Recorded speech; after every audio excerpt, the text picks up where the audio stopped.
Salutations, ladies and gentlemen, the Knife Raven here, back again with another video. Yes, I know, a day after my last. Anyways, quick video today, and this is a re-review of an old knife I discussed quite a while back. And this was on my old channel. And it's a simple locking folder, so not UK legal, but it's a very stylish, sleek little knife. And here it is. The Buck 505 Knight. Now this is, first and foremost, a discontinued model, so finding one of these will be very difficult nowadays. But this is the typical Buck-style lockback in a very small form. So, quick little look at it. We have nickel-silver bolsters and nickel-silver pins. Or perhaps those are steel pins. I think we have nickel liners, as they seem to be the same material as the bolster, and a steel spring.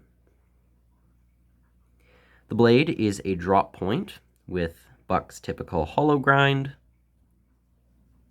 Hasn't been used a whole lot, but has a good edge on it. Nice nail nick, although this knife is easily pinchable. No blade wrap due to the extended bit of the kick. And the locking mechanism is very solid. No blade play left or right.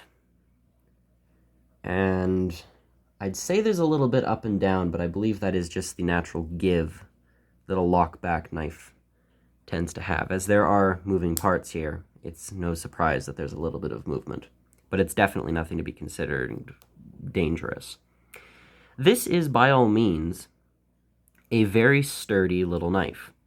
The blade, while a locking knife at that, is still going to be very legal if you have blade length laws.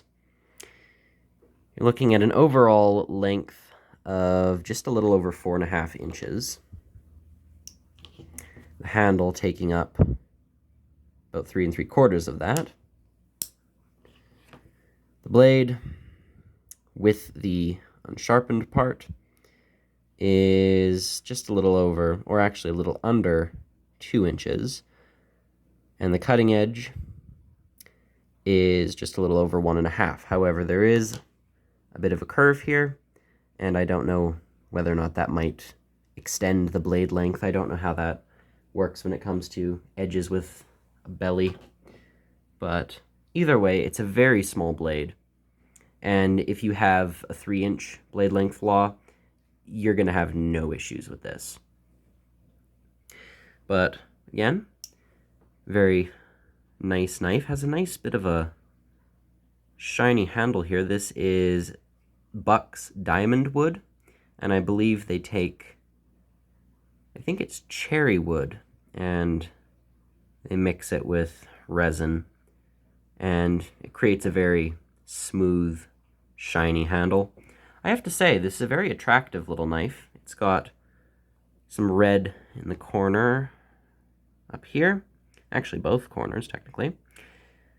And the center almost takes an ebony tone and then returns to that nice cherry red.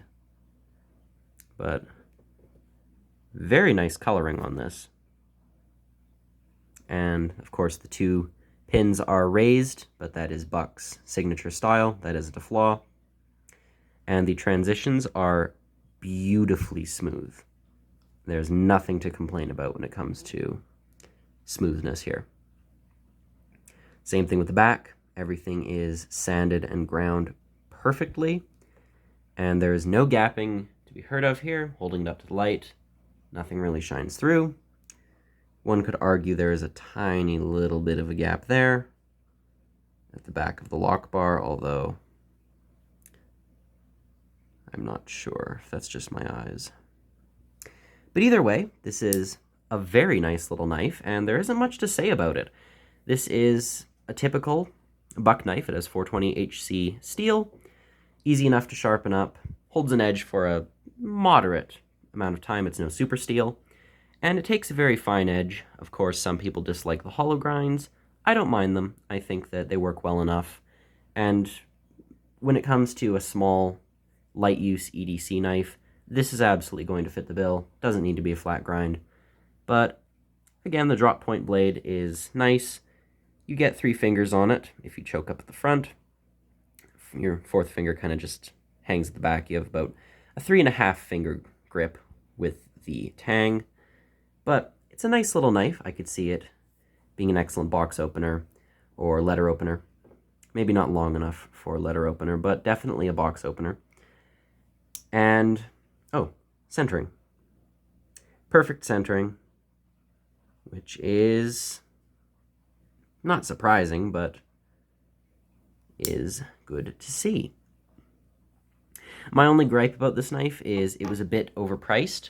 Granted, I got the last copy at a small sports store, and because these aren't being made anymore, I still am happy to have gotten it.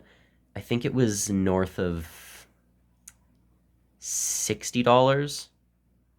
I'm hoping it wasn't much more than that. It wasn't a cheap knife, and it was probably more expensive than it should have been, especially considering the size. But it's a very, very well-made knife. I would honestly put this on the same level as like a Boker or a GEC. This is a really, really nicely built piece, and I think that the quality is better on this than it was on my Buck 55. The Buck 55, of course, is a bit bigger, and it has a clip point blade and brass, so I tend to favor carrying that one, but I'll still occasionally take this out as like a vest pocket or 5th pocket knife. But overall, this is a very neat little piece, and I'm very happy to have it. I think it's definitely not going to be perfect for everyone because it is quite small, but for me, I like knives like this. They still have a nice bit of style to them, and they are more than good enough to take out and use. Of course, being a Buck, it has their wonderful lifetime warranty and is completely made in the USA, in Post Falls, Idaho. The little symbol here dates this one, I think, to 2013, if I remember correctly. It might be a bit newer than that, but from what I remember, this knife was around a decade old. So, yeah, this wasn't made recently. I will have to double check the exact year of production with that symbol, but I'm thinking it was 2013. So, definitely a knife that's been around for a while, and I'm happy to have been able to pick it up. It's very pretty, has a nice sheen to it, and is just overall an unthreatening, classic little knife that anyone can recognize, and I think anyone could probably carry, unless, of course, well, the laws prohibit it. But this is a great knife for everyone, and if you can find one of these at a decent price, I'd absolutely recommend one. And if you have, say, the need for a stocking stuffer, this would make for the perfect example of that. That is, if you can find one, because they are in very short supply and high demand. So, there you are. There's your Buck 505 Knight. And yeah, very nice knife. I'd say 10 out of 10 for this one. A little bit overpriced, but aside from that, it's an excellent little piece. I like its aesthetic, and I think it's beautifully put together for such a small piece.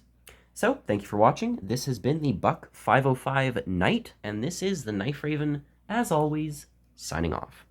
Goodbye.